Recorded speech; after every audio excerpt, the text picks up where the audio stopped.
कॉर्पोरेटरचा role न करता एक चांगल्या उत्कृष्ट प्रोजेक्ट मॅनेजरचा रोल आम्ही करणार आहोत आणि तेच आमच्या पॅनलचं विजन आहे. म्हणजे प्रभाग क्रमांक 3 मधल्या प्रोजेक्ट मॅनेजर तुम्ही असाल. येस. पुणे महानगरपालिकेचा निवडणुकीचा जो प्रचार आहे तो आता रंगात आलेला आहे आणि असे उमेदवार पुणे महापालिकेच्या रिंगणात आहेत आणि त्यांची विशेष चर्चा होती. त्यामध्ये काही जोड्या अशा आहेत, काही पिता पुत्राच्या जोड्या आहेत, काही पती पत्नींच्या जोड्या आहेत. माझ्यासोबत अशीच एक जोडी आहे जी निवडणुकीच्या रिंगणात उतरली आहे, अर्थात सुरेंद्र पठारे आणि ऐश्वर्या पठारे. प्रभाग क्रमांक 3 आणि 4 मधून हे निवडणूक लढवत आहेत. सुरुवातीला मी सुरेंद्र पठारे यांच्याकडे जाणार आहे. का तर म्हणजे असं ठरवून घेतलं होतं की दोघांनी एकत्रच महापालिकेच्या सभागृहात जायचा प्रयत्न करायचा? असं काही ठरवलेलं नव्हतं.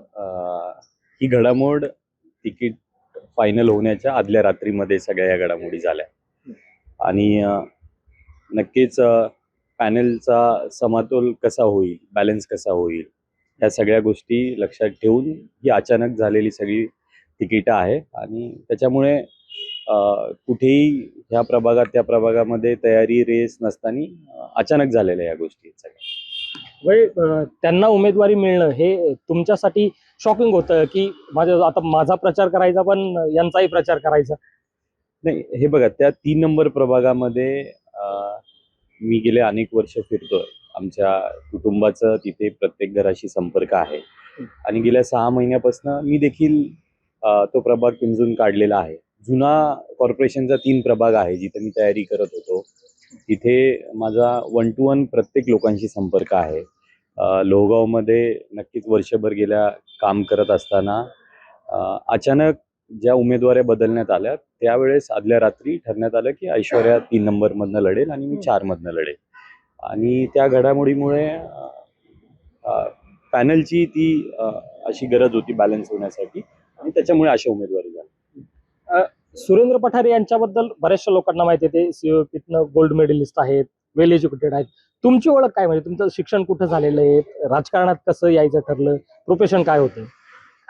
माझं शिक्षण मी सेंट मेरी स्कूलमध्ये इथे शिकले आहे 10वी पर्यंत. त्यानंतर फर्ग्युसन कॉलेजमधून 11वी 12वी आणि महाराष्ट्र इन्स्टिट्यूट ऑफ टेक्नॉलॉजी इथून मी मेकॅनिकल इंजिनिअरिंग केलं आहे. त्यानंतर अनेक वर्ष मी बाहेर काम करत होते. फेसबुक, निसान सारख्या कंपनीजमध्ये मी प्रोजेक्ट मॅनेजमेंट, प्रॉडक्ट डेव्हलपमेंट या साईडमध्ये IT जॉब करत होते आणि राजकारणात यायचं माझं काही ठरलं किंवा असं नव्हतं. प्रोफेशन इतकं सगळं चालू आहे, IT सेक्टरमध्ये नाव होतं, मग राजकारणात काय यावं लागेल? राजकारणात जसं सुरेंद्र दादा म्हटले तसं की हे अचानक झालेली घडामोडी होत्या. पण गेले काही वर्ष म्हणजे माहित नाही लोकांना माहिती आहे की नाही, पण 2014ची मी पहिली महाराष्ट्र युवा पुरस्कार विजेती आहे.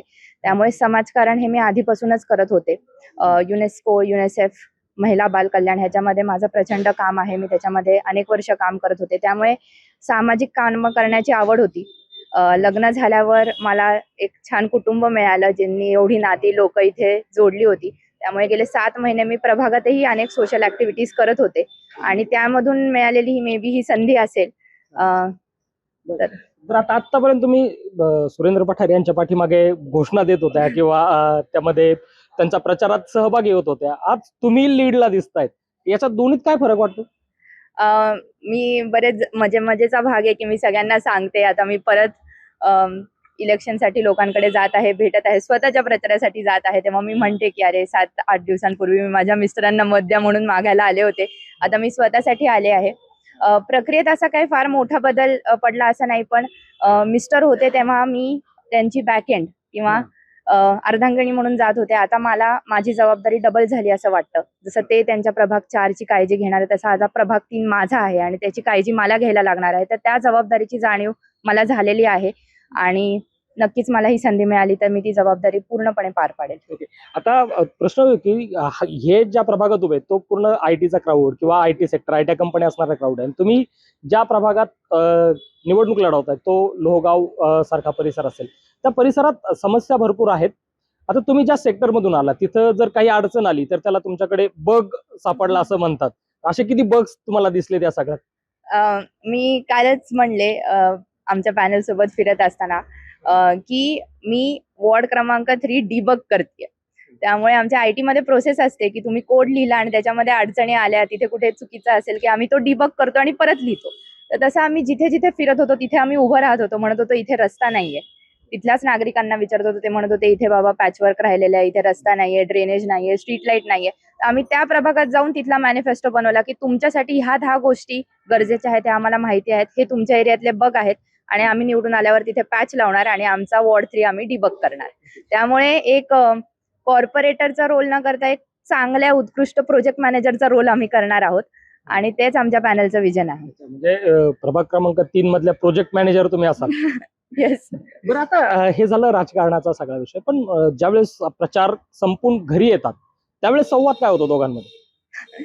आता सध्या आम्ही दोघांची एवढी धावपळ सुरू आहे की संवाद आमचा फारसा कमी होतो. पण आधी म्हणजे प्रचार यंत्रणा आता सुरू झाली आणि इलेक्शन आता आणलं, पण आम्ही तसंही लग्नानंतर गेले 7 महिने आमचा जो संवाद व्हायचा तो हाच व्हायचा की दादा मी इथे गेले होते, ते हे म्हणत होते, किंवा आप्पा तुम्ही इथे काम केलं होतं ना, त्याच्यामध्ये हे पेंडिंग आहे, किंवा या कामाचं लोकांनी कौतुक केलं. त्यामुळे आमच्या घरात आम्हाला असं काही नवीन नाहीये. आम्ही गेले 7 महिने म्हणजे लग्न झाल्यावर 3ऱ्या दिवशीच दादा म्हणले चल तुला बाहेर नेतो, आणि त्यांनी बाहेर मला विमाननगरमध्ये जाऊन विमाननगरचा रोड, तिथल्या नागरिकांशी भेटवलं, तिथल्या समस्या आम्ही सगळ्या पाहिल्या. त्यामुळे त्या 3ऱ्या दिवशीपासून जो झालेला प्रवास आहे तोच सुरू आहे आणि आम्ही तशाच गप्पा अजूनही मारतो. काही प्रचारामध्ये आलेल्या काही अनुभव असतील किंवा काही अडचणी असतील एकमेकांशी शेअर करता? हो, नक्कीच शेअर करतो. आणि तेही मी ज्या प्रभागातून उभी आहे त्या प्रभाग त्यांनीही आधी ते तयारी करत असल्यामुळे त्यांना तिथली जाण आहे, जास्ती अजून त्यांनी ग्राउंड वर्क केलेलं आहे. त्यामुळे मला काही अडचणी असेल, काही टेक्निकल डाऊट्स असतील, आता एखादा डीपी रोडचं सँक्शन असेल, लोक काही एक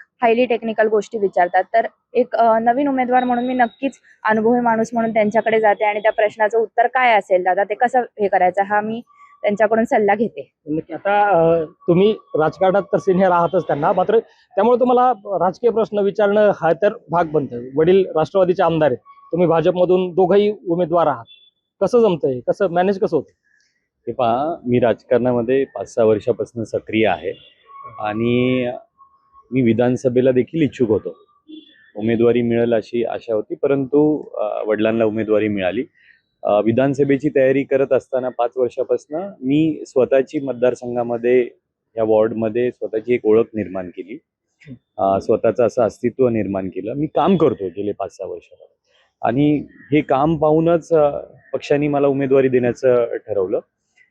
त्यांचा विचार वेगळा आहे, पक्ष वेगळा आहे, ते त्यांच्या पद्धतीने काम करतील, आम्ही आमच्या भारतीय जनता पार्टीच्या लाईननी काम करू.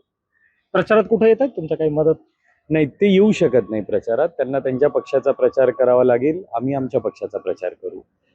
ते वेगळ्या पक्षाचे आमदार आहेत, त्यांची भूमिका वेगळी आहे, ते आमच्या प्रचारात येत नाही. अच्छा, म्हणजे पक्षाचे झेंडे बाहेर सोडून घरामध्ये वातावरण आहे का? पक्षाचे झेंडे नाही, पण आता घरात सगळ्या वेगळ्या वेगळ्या पक्षांचे झेंडे आहेत. त्यांचा वेगळा झेंडा आहे, आमचा वेगळा झेंडा आहे. परंतु राजकारण हे दरवाजाच्या बाहेर असतं. घरात आलं तर कुटुंब म्हणून आम्ही आहोत, परंतु आमची राजकीय भूमिका सगळ्यांची वेगळी आहे. घराच्या बाहेर पडल्यानंतर आम्ही भारतीय जनता पार्टीचे आहोत, ते त्यांच्या पक्षाचे आहेत. दादा, प्रश्न हा आहे की निवडणुकीच्या ऐन तोंडावर तुम्ही भारतीय जनता पक्षामध्ये प्रवेश केला, म्हणजे गेल्या अनेक दिवसांपासून तुम्ही प्रवेश करणार किंवा नाही करणार याच्या चर्चा सुरू होत्या.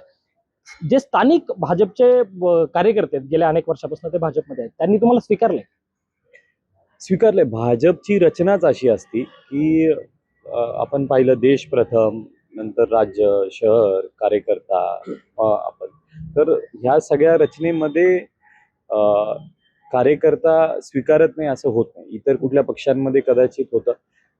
नवीन नवीन नक्कीच 1-2 दिवस नाराजी असणं हे साहजिक आहे. कुठल्याही पक्षात इन्कमिंग होत असताना थोडीफार नाराजी साहजिक आहे, परंतु सगळे कामाला लागलेत. आज सगळे कार्यकर्ते भारतीय जनता पार्टीचे आमच्यासाठी प्रचार करतात आणि नक्कीच या निमित्ताने मी त्या सगळ्यांचे खूप आभार मानेन. शेवटचा प्रश्न माझा तुम्हाला आहे, दोघंही एकत्र सभागृहात जाईल याचा विश्वास वाटतो? हो, नक्कीच. दादा, तुम्हाला? 100% दोन्ही प्रभागामध्ये काम तेवढ्या पद्धतीने केलंय, म्हणूनच पक्षाने विचार केला. 4 मध्ये आमचं होम ग्राउंड आहे आणि 3 मध्ये मी गेल्या 6 महिन्यापासून काम करतोय. विधानसभा झाल्यापासून विशेष करून लोहगावकडे लक्ष होतं. तुम्ही लोहगावमध्ये समस्या जरी विचारल्या, परंतु गेल्या 1 वर्षामध्ये कामाचा वेग आणि पडलेला कामांमध्ये फरक हे तुम्हाला तिथली जनता सांगेल आणि त्या कामाच्या जीवावरच नक्की आम्ही दोन्ही प्रभागामध्ये निवडून येऊ. हे होते सुरेंद्र पठारे आणि ऐश्वर्या पठारे, दोघंही पती पत्नी आहेत. ऐश्वर्या पठारे या प्रभाग क्रमांक 3 मधून निवडणुकीच्या रिंगणात आहेत आणि सुरेंद्र पठारे प्रभाग क्रमांक 4 मधून. दोघंही एकत्र सभागृहात आम्ही जाऊ हा विश्वास त्यांना वाटतोय. प्रचार दोघांचाही वेगवेगळ्या प्रभागात सुरू आहे, मात्र घरी आल्यानंतर एकमेकांशी चर्चा तितकी होत नाही, पण समस्या प्रचारात आलेल्या अडचणी किंवा अनुभव एकमेकांशी शेअर आम्ही नक्की करतो, हे असं म्हटले. Abhijit Darade, Maharashtra time online, Pune.